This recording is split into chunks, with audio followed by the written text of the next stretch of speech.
Okay, Thanksgiving swarm. So these girls have their turkey on the inside, also known as a protein patty. And they have their pumpkin pie on top, also known as sugar syrup. Happy bees, they are pretty happy to be getting fed. Hi, Monica here, and happy Thanksgiving. And what I'm doing right now is I'm working on lunch. I haven't even started my Thanksgiving dinner because we're not having the traditional turkey. But for lunch, I am using up some chicken patties that were gifted to us. And so it's a big bag of frozen chicken patties. And I was like, what am I gonna do with these, And so what I decided to do was make a bread and make sandwiches out of them.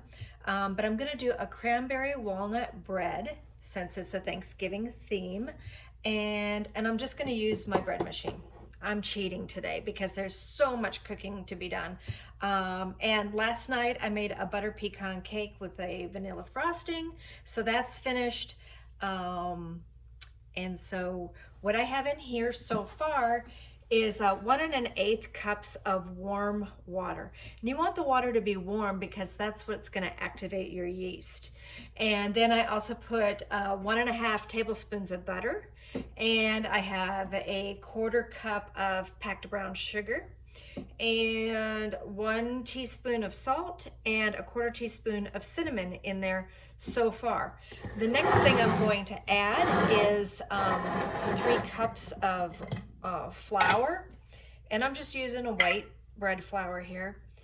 And what I do is I store my flour in gallon jars so that it's easy for me to use, because I buy it by the big bags, the big bags. And so this is a 1/2 cup measure, and so I'm going to put 6 of these in there. 1, and hope I don't run out of flour. 2, 3, 4, 5,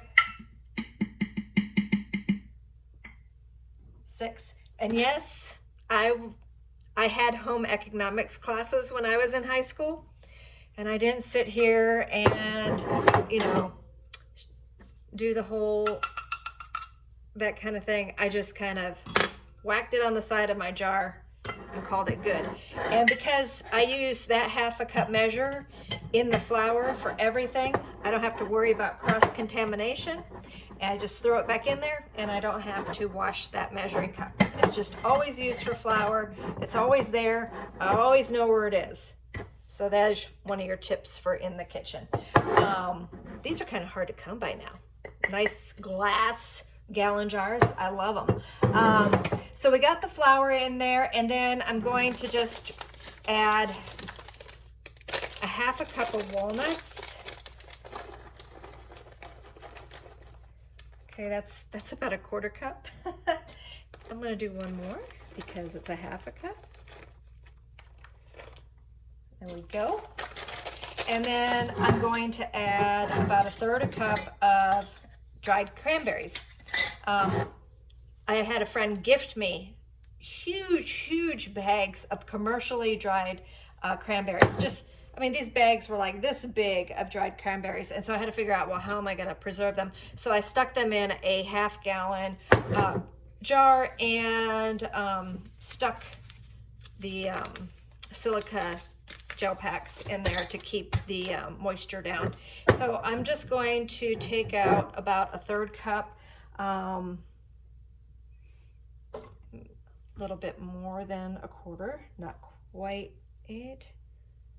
Okay, and I just tossed those in there. If you want to, you can chop the pieces smaller, but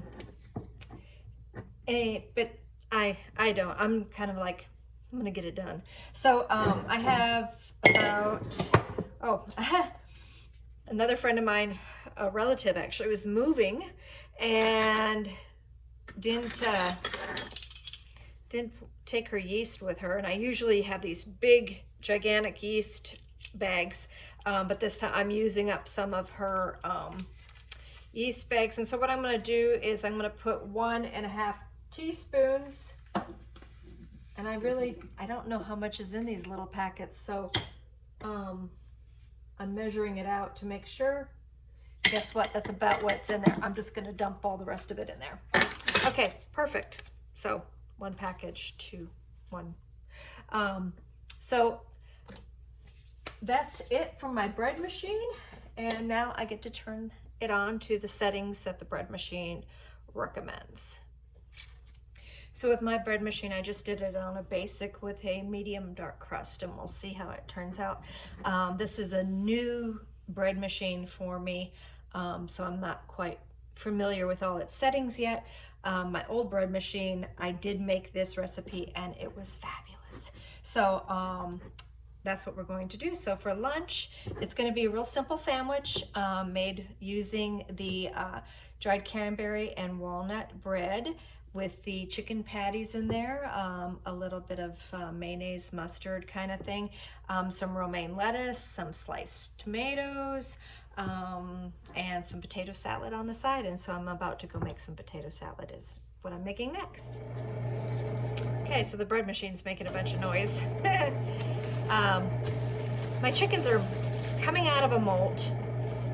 They have decreased daylight hours, so they're naturally not laying as many eggs. And so with the holidays and people coming and going and stuff like that, I'm low on eggs. I had to buy some. It was sad, very sad day. So if you think that growing your own chickens is cost effective, I have not figured it out yet. I'm still working on that. It is high quality. The quality of eggs is much higher than what you can buy in the stores. My chickens get fed a lot of high protein scraps and things that I gift them. For instance, I was cleaning an elk for a friend of mine gave me an elk carcass. My dogs get the bones and scraps. All my carnivores love, of course, fresh meat. And so I was cleaning them a little bit more, and then I give them to the chickens, and they peck what they want off of it, and then the bones go to the dogs. So there's no waste around our homestead, and that includes this. So one of the eggs, and I didn't know this because, you know, I always check to make sure that the eggs aren't broken before I buy them, but this egg was broken upside down, so I didn't even see that. So out of these, I have 1 broken egg, and so that egg is going to be saved to give to one of my cats tonight, because I have a cat that eats 2 eggs a day. Thanks, Dan. Dan taught him how to do that. And then that was when we had an excess of eggs, and Dan was like, oh, you know, we need to find a use for all the eggs, and he got this one of our cats hooked on them. So that will go to the cat, so no waste there. And then these is a cardboard eggshell carton. This is gonna go to the worm bin, so no garbage. Okay, so I've got 6 eggs hard boiling because I like a lot of eggs in my potato salad, and we make more of a dilled potato salad. And I got another, I don't know, this month has been like the month of gifts and trade type things. So from a friend, I also was gifted a bag of red potatoes. So I leave the skins on my potato salad. So I am going to clean these up and chop them up into pieces and boil them for my potato salad. So I just took out the egg carton and this morning's coffee grounds to the worm bin, and the bees are telling me that I am out of my open feed protein source because they are all over the coffee grounds. So my order, I got in a little late, and it's not here yet. So the bees are kind of like foraging whatever they can find. And so I ran down to the chicken coop, and sure enough, they're all over the chicken feed. So I'm hoping that order arrives soon, because they get kind of sniffy around even the front door. They smell me baking something or making something sweet, and you open the door up and there's, 4 or 5 bees. I was throwing potatoes around. 4 or 5 bees, just right there when you open the door up, and Dan will shut the door and go, hon, your bees are hungry. So, and right now I'm out. So the bees better behave themselves, because I'll get in trouble from Dan for being out of their open feed protein. So yeah, the little stinkers, they're not happy with me. Speaking of bees, cooking and cleaning the house is not all I do on Thanksgiving Day. I also already ran and got a swarm out of somebody's backyard. At 7 o'clock this morning, I was removing a small cluster about this big of bees that had arrived last night. Lady's allergic to bees. She lives in a residential neighborhood and had 2 small dogs. So it was kind of one of those things, can you come get these? And so we, I did that, and then I got the bees settled in and fed them, because they were definitely hungry and cold. Okay, so the red potatoes are all cut up, and actually, from my friend, I actually ended up getting 2 big bags full. And so I don't want them to go bad. So what we'll do is focus on making sure we use these up in multiple dishes for the next week or 2. But I'm also going to plant some. I don't know if you realize, but every one of the potato eyes, which are the little holes here, that's where new plants will sprout. And so what my dad taught me to do is to cut them so that you have at least one eye on each corner, and then you let it dry for a little period of time so that it gets a little scar tissue around the cuts, like you would be cubing them, but you would leaving an eye on it. You let it dry a little bit so that when you plant it, it doesn't just rot. And this way it kind of grows just the way, like if you accidentally leave a potato, in a cool, dry spot, the potato will start to grow all on its own. And so that's the idea behind, you can just plant. You have potatoes, you can always have a supply of more potatoes by just planting them and caring for them. So I will probably take a quarter to half a bag of these. These are really beautiful red potatoes, and I'm gonna plant them in my potato beds. Okay, and so added to my potato salad, I always add some celery. This is store-bought celery.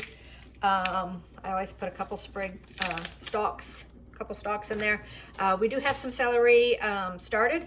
Amanda is sprouting me some green and pink celery. I got those from Baker's Creek Heirloom Seed Company, some pink celery seeds, and I can't wait to see how those do. Last year she started me some of the green celery, and it is fabulous. It was much more flavorful than the store-bought stuff. So I'm really hoping that this fall we'll have a really nice celery harvest. And so what else do we got? Oh, and the only other thing that we have, I add, of course, mayonnaise to my potato salad, and I add dill. This dill is not store-bought dill. I grew this dill myself. I dried it myself. I just happen to reuse, recycle, repurpose, or this isn't even repurposing, this is reusing. I just fill it back up again with my own dill. And I had more dill than this. I have a quart jar of dill. But instead of keeping quart jars of herbs, in my kitchen, I put the quart jars into storage. And here's one of my tips. I mark my jars with an X. That means that we have more of this in storage. So anytime my dill jar gets low, I just go to my storage and I refill my herbs.